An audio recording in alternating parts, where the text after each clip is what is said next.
बाद भी मैं यहाँ से गया नहीं हूँ। तो मैंने यह उचित माध्यम समझा कि आप लोगों के माध्यम से अपनी बातों को जनता तक पहुँचाएं। और निकट भविष्य में जब दुर्गा पूजा, छठ पूजा खत्म हो जाएगा, उसके बाद हम एक यात्रा शुरू करेंगे जो आभार यात्रा होगा। सब तरफ कमियां खल रही थी क्योंकि हमको और समय चाहिए था और लोग चाहिए थे और लोगों तक हम पहुंचना चाहते थे, लेकिन जो था हमारे पास उसमें हमने बेहतर प्रदर्शन किया और वो प्रदर्शन से हम बहुत ही संतुष्ट हैं। हमको लगता है कि जनता ने हमको सर आंखों पे बिठाने का काम किया। जिस तरह से 80,000 मतदाताओं ने अपना समर्थन इन 10 दिनों के चुनाव प्रचार में मात्र दिया, मैं समझता हूँ कि ये अभूतपूर्व है और अति सम्मानजनक है, जिसका कि हम आभार व्यक्त करना चाहते हैं और उन जनता को हम नमन करना चाहते हैं। सर, कुछ विधानसभा में ये भी देखा गया कि जीत की घोषणा हो जाने के बाद जो है उन्हें फिर हार का मुँह देखना पड़ा, तो क्या लगता है?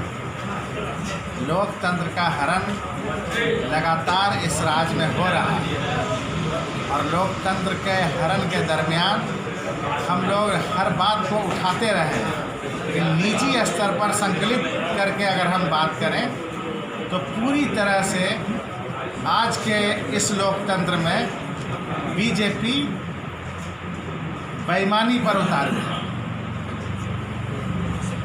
हम निजी अपना बयान दे रहे हैं, पूरी तरह से बेईमानी पर उतार। यक्ष प्रश्न है, आप सर्वे करा लीजिए इसी क्षेत्र में, सारे लोग आक्रोशित नहीं, नफरत कर रहे थे, वो वोट में कैसे बदला।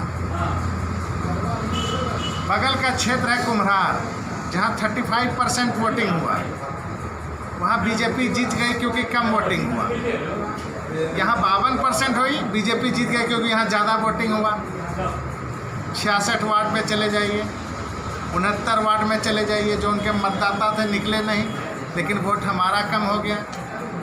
युवा नेतृत्व हमारा था, तेजस्वी यादव मुख्यमंत्री के उम्मीदवार थे, उनका सबसे युवा मुद्दा था 10 लाख नौकरी, जो एकदम ज्वलंत बना, लोग बिफर पड़े कि कहाँ से नौकरियाँ देंगे। और उस मुद्दे पर नौजवान जो 11,000 ज़्यादा वोट बढ़े यहाँ इस कंस्टिट्यूंसी में, वो भी चले गए उनके पास। तो 11,000 जो वोट बढ़ा उनका हो गया, उनका वोट बढ़ गया। कैसे हुआ? ये यक्ष प्रश्न जो कुछ लोगों के लिए इस विधानसभा में, इस देश में, इस राज्य में निहायत ही आवश्यक है, निहायत ही ज़रूरी है इसका हल ढूंढना, वो हम सभी दल के नेताओं पर छोड़ते हैं कि अब भविष्य में हम लोग उसके लिए काम करें, उसके लिए सोचें और सोचना चाहिए। गुजरात, मध्य प्रदेश, महाराष्ट्र और अब बिहार, ये उदाहरण है कि लगातार जो है वो इन बातों को या इन चुनावों को इसी दृष्टिकोण से जीतते रहें। यानी लोकतंत्र की कहीं ना कहीं हत्या हो रही है। लोकतंत्र की हत्या होती तो कहते कि चलो बचा लो, लोकतंत्र को अपहरित कर पॉकेट में रख लिया गया है। तारिक साहब में अभी आपके नेता हैं, उन्होंने अभी सवाल उठाया है कि टिकट बंटवारे में भी कहीं ना कहीं कमियां रह गई, जिसके चलते कांग्रेस की इतनी बुरी हार हुई है। अभी उस बात पर उठापटक इस बात पर हो रही है।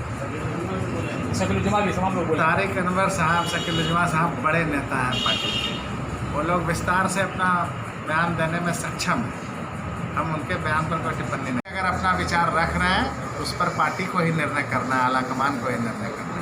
अच्छा सर, अभी पटना साहिब में जिस तरह का विधानसभा में जीत हुई है, अब उनका मुकाबला आप कैसे करेंगे? अभी आपने बताया कि हर देखिए, पहले भी हम सड़कों पर कहते रहे हैं और फिर यहाँ प्रेस कॉन्फ्रेंस में कहते हैं कि उनकी जीत छद्म है, उनकी सोच छद्म है, उनका हिंदुत्व छद्म है। आज छठ पूजा है सामने और वो कहते हैं सार्वजनिक स्थानों पर नहीं होगा। अगर ये चुनाव सार्वजनिक स्थानों पर हो रहा था या कहीं और हो रहा था, तो जाहिर है कि सार्वजनिक स्थानों पर छठ पूजा नहीं हो सकता, दुर्गा पूजा नहीं हो सकता, तो ये चुनाव भी किसी और जगह पे हो रहा था जहां से वो जीत गए। Gold jewellery, diamond jewellery, platinum jewellery, silver और स्टोन्स की एक संपूर्ण रेंज। जगमोहन लाल शिवरतन लाल ज्वेलर्स, पटना सिटी चौक, पटना। कुमार होम्स आए और LCD TV, fridge, AC, washing machine, अलमीरा, बेड, सोफा, और डाइनिंग टेबल जैसे ढेर सारे प्रोडक्ट्स आपको मिलेंगे सर कुमार होम्स, गुरु गोविंद सिंह पथ, चौक, पटना सिटी।